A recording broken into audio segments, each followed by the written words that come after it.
بسم الله والصلاة والسلام على رسول الله. مرحبا بكم البنات في فيديو جديد ووصفة جديدة. اليوم راح نحضر معكم أنجح وأروع وصفة الخبز المنفوخ المقلي بمقادير موجودة في كل بيت، سهل وسريع والأهم اقتصادي. تحضروا به أروع سندويتشات. ما نطولش عليكم ونروح نبداو بسم الله على بركة الله. عندي هنا في إناء نحط كاس حليب دافي، ملعقة كبيرة خميرة الخبز، نضيف لهم ملعقة كبيرة سكر، نخلط الكل مع بعض ونضيف نصف ملعقة ممسوحة كبيرة يعني من الملح، ونضيف الفرينة تدريجيا مع الخلط المستمر حتى نتحصلوا على عجينة متماسكة، ماشي يابسة وماشي جارية كما تاع الخبز السوري أو البيتزا.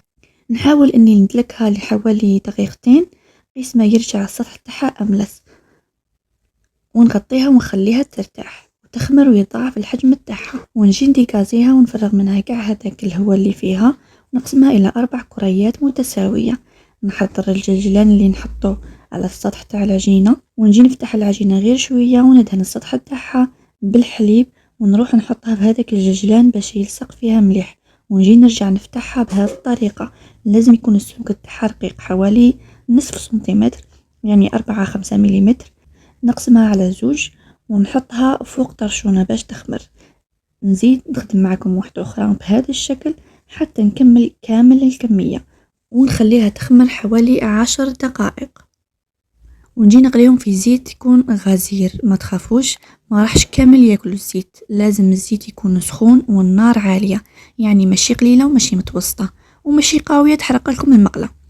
صح، نجي نتستي بكمية صغيرة من العجين، نشوفها إذا طافت ما هبطش للقاع تاع المقلة. نجي نقلي الخبز تاعي بهذه الطريقة ونرمي عليه الزيت حتى يتنفخ ونقلبه بهذا الشكل، ونحيه ونديره فوق طبسي اللي كنت حطيته له الورق الماس، ولا تقدروا ديرهم في كسكاس. ونزيد نقلي اللي بقاو لي بنفس الطريقة، وإلا كان منفخ بزاف وجيها ما حمارتش معاكم كيما هذه عادي نحكموها بالمغرف والفرشيطة ونبقاو نحمروا فيها بهذا الشكل حتى تحمر مليح. نقلعوها ونكملوا كامل كمية بنفس الطريقة، وشوفوا كيفاش خرج منفخ والمنظر يشهي. نقسم معكم حبة وشوفوا كيفاش جا فارغ من الداخل. تقدروا تحشوهم بأي حشوة، دجاج مقلي، شاورما، فيونداشي. أنا حشيتهم بحشو بسيط جدا. جيت فتحتها بهذا الشكل، حطيت له كمية من المايونيز وورقة ولا زوج تاع الخس شلاضة، يعني طماطم مقطعة إلى شرائح، وكمية من البطاطا المقلية مع البيض فريت اومليت. حشو بسيط يعني أي واحد يقدر يسيها، وصدقوني جا بزاف بنين. مع العلم اقتصاديين بصح هذاك الجلجلان عطاها بنة خرافية.